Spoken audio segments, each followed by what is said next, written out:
Salut tout le monde, aujourd'hui nouvel épisode de Stargate Fort Accord. On va traiter ensemble les épisodes 5 à 8 de la saison 7. Et on commence tout de suite avec l'épisode 5, le réseau. L'épisode est dans l'ensemble tourné dans le Fantasy Garden World au Canada. Détruit en septembre 2010, c'était une immense jardinerie construite par Frank Van Hest en 1965. Elle contenait une réplique d'un château hollandais, seul bâtiment conservé aujourd'hui. Dans cette séquence, tournée en studio cette fois, les acteurs jouant sous les combinaisons ne sont pas les comédiens principaux mais leurs doublures photo. En parlant d'acteurs, si on prête attention à cet homme en rouge, on remarque qu'il passe une première fois ici, puis réapparaît là comme par magie. Au SGC, on peut apercevoir Martin Wood et Peter DeLuise arrivant ensemble dans la salle de contrôle. Dans cette même scène, Carter parle de la planète P3X289. alors que l'écran affiche P2X3YZ. L'erreur est la même en VO. Sur un des contre-champs, c'est assez difficile de deviner les objets qui encombrent la porte C3, mais je pense qu'il s'agit de matériel de production.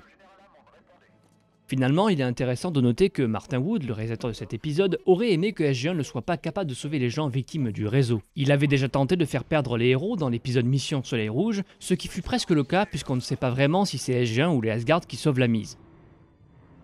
Exceptionnellement, on va parler des 3 prochains épisodes presque en même temps. En effet, ces 3 épisodes, Vaisseau Fantôme, Les Envahisseurs et La Grande Épreuve sont liés par des événements particuliers que je vais essayer de retracer. D'abord, le scénario de Vaisseau Fantôme, tout comme celui des Envahisseurs, était 2 histoires imaginées en début de saison 6, mais mis de côté par l'ascension et le départ du personnage de Daniel Jackson. Ils furent donc dépoussiérés en saison 7. Malheureusement, durant le tournage de ces épisodes, l'acteur Richard Dean Anderson vécut le décès de son père. C'est en partie pour cette raison que dans Vaisseau Fantôme, il est remplacé par ses doublures photos, Bill Nicolai ou Dan Chia, pour tous ses contre-champs. Les scènes où RDA est présent furent tournées après le bouclage de ces épisodes. Ensuite, les épisodes Les Envahisseurs et La Grande Épreuve sont 2 épisodes accueillant des personnages à maquillage lourd. Shaka et Warwick étaient tous 2 joués par John Johnston, qui est un habitué de la série puisqu'il a aussi joué Wodan dans Métamorphose, un alien dans l'épisode Invasion, et bien d'autres. Mais John Johnston était indisponible pendant cette période, il fut donc remplacé par Patrick Curry, qui est bien plus connu pour avoir joué le rôle de numéro 5 dans la saison 6. Patrick Curry qui jouera ensuite dans La Grande Épreuve, Eamon, le frère de Warwick, qui est cette fois joué par Alex Zahara, qui est un autre acteur très fidèle des prothèses cosmétiques puisqu'il a joué des tas d'autres rôles dans les saisons précédentes. Ce même Alex Zahara jouera d'ailleurs Korasek dans Les Envahisseurs. Ça va, vous suivez ? Donc dans l'épisode Vaisseau Fantôme, on peut comparer les positions de O'Neill qui sont différentes entre ces 2 plans. Attention, le suivant est un peu plus technique. Durant ces séquences, il n'y a évidemment qu'un seul décor pour le vaisseau, c'est-à-dire un espèce de T avec l'échelle au bout et une demi-douzaine de cabines de stase de chaque bord. Donc quand Teal'c se réveille, on voit clairement qu'il est au fond du couloir avec un maximum de 3 stations de stase entre lui et l'échelle. Cependant, sur le premier contre-champ qui est tourné à travers l'échelle, on peut compter 6 caissons de plus sur la gauche, et le barreau gauche de l'échelle a complètement disparu. Encore mieux, quelques instants après, la scène a complètement changé. Désormais, on a le bon contre-champ, les 2 barreaux de l'échelle sont là, mais il persiste toujours une paire de caissons sur la droite, recopiée de la foule droite. On peut aussi voir dans cette scène un quart de chevrons 7 et 9 éteints et allumés en même temps. Passons maintenant à l'épisode Les Envahisseurs. Le titre original, Enemy Mine, est un clin d'œil à un vieux film avec Dennis Quaid qui raconte une histoire similaire à celle de Chaka et Daniel lors de leur première rencontre. Plusieurs personnages dans cet épisode portent le nom de membres de l'équipe de production, comme les lieutenants Maynard et Wust, du nom de Jim Maynard et de Peter Wust, 2 directeurs de la photographie, ainsi que le lieutenant Ritter, du nom de Kate Ritter, autrice du livre Le guide ultime de Stargate SG-1.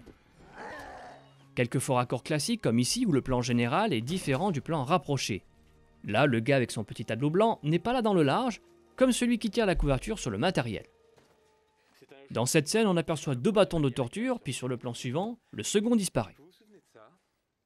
Dans une autre scène, on peut voir Teal'c récupérer l'arme de Daniel par la crosse, puis sur le plan suivant, il a la main sur la gâchette.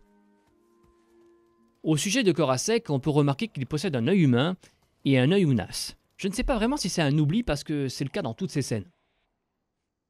Enfin, dans la séquence finale, il n'y a en réalité que 4 Unas, dupliqués de nombreuses fois de chaque bord. Et on termine avec l'épisode La Grande Épreuve. Cet épisode trop court de 6 minutes fut comblé avec les scènes du plateau télé.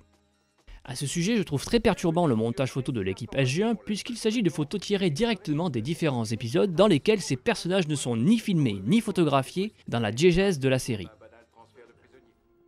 Quant au décor, celui du hangar à vaisseau a déjà été vu dans l'épisode d'une dimension trop réelle. Le décor du Cerberus est de retour évidemment, mais cette fois-ci il n'est plus penché. L'équipe technique l'a alors équipé de vérins hydrauliques afin de le secouer pour de vrai. Petite incohérence dans cette scène où la télévision présente 8 participants, pourtant sur la ligne de départ ainsi que sur les écrans de Emon, on peut compter 10 vaisseaux. On remarque au passage que la planète des Hébridans est la planète Terre, mais à l'envers. Enfin, cette actrice ici n'est autre que Hilary Cooper, la femme de Robert C. Cooper, producteur et scénariste de la série. Voilà, c'est tout pour aujourd'hui, je vous dis à la prochaine pour un nouvel épisode de Stargate Fort Accord.